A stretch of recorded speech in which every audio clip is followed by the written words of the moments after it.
Bismillahirrahmanirrahim. Perjuangan untuk Indonesia tercinta ini sangatlah indah. Data-data survei yang ada itu tidaklah sama dengan data-data yang dimiliki oleh tim-tim 01. Mari kita bersabar terlebih dahulu, karena selama kita masih menjadi muslim, maka kita itu beruntung, maka kita itu tidak rugi, maka kita itu sukses, dan kita itu tidak zalim. Sebelum kita tonton video-video inti, mari kita tonton video-video berikut ini. Semoga bermanfaat.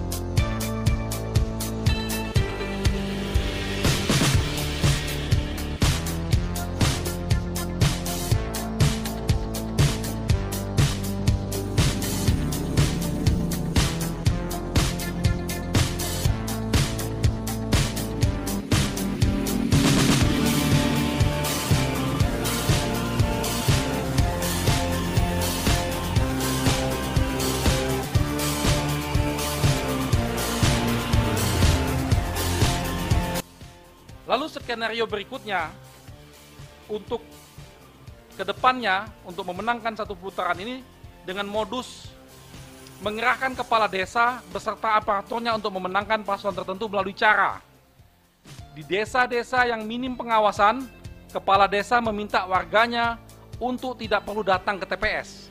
Ini fakta-fakta yang kami dapatkan di lapangan. Kami memiliki tim hukum nasional di 34 provinsi, laporannya sampai saat ini sudah masuk ke kami seperti ini. Dengan memberi imbalan uang. Kepala desa-desa tersebut memberi imbalan uang untuk supaya mereka tidak datang ke TPS. Sementara kertas suaranya dicoblos semua oleh kepala desa atau perangkatnya untuk calon tertentu. Kalau ini kejadiannya di Papua, namanya noken. Ada aturannya, tapi ini bukan di Papua. Lalu di kawasan yang pengawasannya relatif baik, kecurangan dilakukan dengan melakukan money politik yang dilakukan aparat desa sebelum pencoblosan. Pembagian uang secara masif dilakukan oleh kepala-kepala desa ini. Lalu potensi kecurangan juga berpotensi dilakukan oleh KPPS dengan berbagai modus. Misalnya, memobilisasi massa yang tidak punya hak pilih untuk memilih, penggembelungan atau pengurangan suara, dan sebagainya. Lalu, ini juga sudah modus yang sudah setiap pemilu dilakukan, ini akan dilakukan lagi, yaitu melakukan pertukaran kotak yang berisi hasil pemungutan suara dengan kotak hasil suara manipulasi untuk memenangkan calon tertentu. Jadi kotak-kotak itu akan dibuat kotak yang sama, di perjalanan akan diganti. Lalu yang selanjutnya, menyalahgunakan sistem IT KPU, misalnya dengan mengupload data hasil rekapitulasi suara yang tidak real, apalagi terdapat informasi adanya pembobolan DPT dari situs KPU, menunjukkan betapa rentannya sistem IT KPU.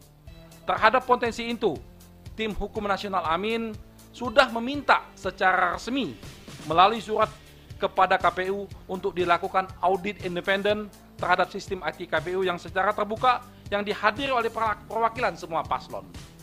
Ini fair. Kalau kita meminta semua paslon hadir, kita sama-sama audit tuh sistem IT-nya. Tapi sampai saat ini kami sudah melakukan 2 surat, tidak mendapat tanggapan. Dan akhirnya kami melaporkan ini juga ke Bawaslu. Kami sudah minta Bawaslu untuk mengecek tentang IT KPU. Ini supaya dilakukan audit forensik. Lalu yang terakhir, penggunaan lembaga survei.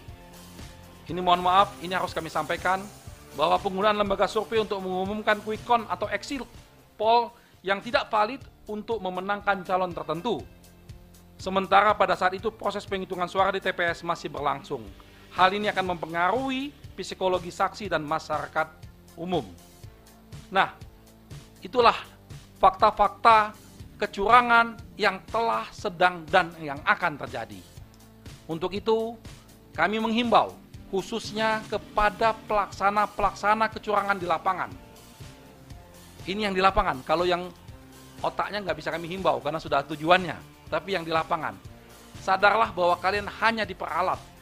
nanti ketika menjadi masalah hukum, terjadi sesuatu, kalian yang akan kena. Baik itu kepala desa maupun KPPS yang ada di lapangan, masih ada kesempatan kalian untuk tidak melakukan kecurangan. Besok kami doakan ada terbuka hati kalian untuk tidak melakukan hal-hal ini. Demikianlah, demi untuk menjaga integritas pemilu dari ancaman kejahatan yang bersifat terstruktur, sistematis dan masif, dan demi menyelamatkan republik yang sama-sama kita cintai. Itu saja dari saya, terima kasih. Kembalikan kepada Pak Dirman.